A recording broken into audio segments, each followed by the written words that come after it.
बिस्मिल्लाहिर्रहमानिर्रहीम। अस्सलाम वालेकुम नाजरीन, आप देख रहे हैं MR न्यूज़। मैं हूँ मोइनुद्दीन अलवी।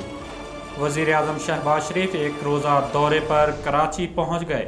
एविएशन ज़राए के मुताबिक वज़ीर आज़म को इस्लामाबाद से लाने वाली खसूसी परवाज़ ने जुमा की दोपहर 12:45 पर फैसल एयरबेस पर लैंड किया। वज़ीर आज़म के हमरा वज़ीर ख़जाना मिफ्ताह इस्माइल, वज़ीर आबी वसाइल खुर्शीद शाह और मुआवन खसूसी सैयद फ़ाहद हुसैन भी कराची पहुँचे हैं। ज़राए के मुताबिक वज़ीर आज़म शहबाज शरीफ को हेलीकॉप्टर से कराची शिप यार्ड पहुँचाया गया, जहाँ वो कराची शिप यार्ड का दौरा करेंगे और इंजीनियरिंग वर्क्स की इफ्तिताही तकरीब में बतौर मेहमान खसूसी शरीक होंगे।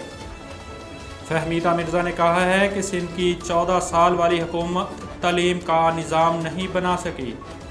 फहमीदा मिर्ज़ा ने कहा है कि सिंध की 14 साल वाली हुकूमत तालीम का निज़ाम नहीं बना सकी। GDA की रुकन फहमीदा मिर्ज़ा ने कौमी असम्बली में इजहार ख्याल करते हुए कहा है कि अपोजिशन को वक्त नहीं देंगे तो हाउस कैसे चलाएंगे। वज़रा ईवान में नहीं और कोरम भी पूरा नहीं। उन्होंने कहा कि मुल्क में दहशतगर्दी में इजाफा हो गया है। रिपोर्ट आई है कि सिंध में होने वाली दहशतगर्दी में रा मुलव्वस है। सरबराही भारत कर रहा है और सुना है पाकिस्तान भी शिरकत कर रहा है। ईवान को बताया जाए कि क्या पाकिस्तान शिरकत कर रहा है या नहीं। फहमीदा मिर्ज़ा ने कहा है कि सिंध में 9वीं और 10वीं का पेपर आउट हो गया है। सिंध की 14 साल वाली हुकूमत तालीम का निज़ाम नहीं बना सकी, वहाँ बल्दियाती इंतखाबात किस तरह होंगे। नाजरीन, लिया से आपको आगाह करते चलें, SHO आबद अली की सरबराही में कानून शिकन अनासर के खिलाफ थाना करोड़ पुलिस की बड़ी कार्रवाई। एक ही रोज़ में मुख्तलिफ कार्रवाई के दौरान 3 मुल्ज़िमान गिरफ्तार करके हवालात बंद कर दिए गए। Sub inspector Zeeshan Sarwar, ASI Sadiq Hussain ने पुलिस टीम के हमरा अलग अलग कार्रवाई अमल में लाते हुए मुल्ज़िमान मोहम्मद अरशद, मोहम्मद हुसैन और मोहम्मद जमशेद को कानून की गिरफ्त में लाकर उनके कब्ज़ा से 1 अदद पिस्टल, 1 अदद शॉट गन और 1 अदद राइफल, 12 बोर मार राउंड बरामद कर ली गई।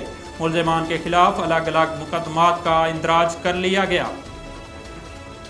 इस्लामाबाद की मकामी अदालत की एडिशनल सेशन जज आबदा सज्जाद ने मारगला हिल्स में आतिशज़दगी करके टिकटॉक बनाने वाले टिकटॉकर नौशीन सईद उर्फ डॉली को गिरफ्तार करने से रोक दिया। मुल्ज़मा की 1 लाख रुपए के मचलकों के इव्ज़ अबूरी ज़मानत 27 मई तक मंजूर। आसन इकबाल का कहना है कि सालाना तरक्याती बजट 480 अरब से 700 अरब किया जाएगा। आइंदा तरक्याती बजट में तमाम गैर अहम मंसूबों को निकाल दिया जाएगा। IMF से बातचीत के ज़रिए सालाना तरक्याती बजट मुख्तस करेंगे। आइंदा माली साल के लिए सालाना तरक्याती बजट में 220 अरब रुपए का इजाफा। नाजरीन, MR न्यूज़ स्टूडियो से फ़िलहाल इतना ही। मज़ीद ख़बरों और तफसीलात के लिए देखते रहिए MR न्यूज़।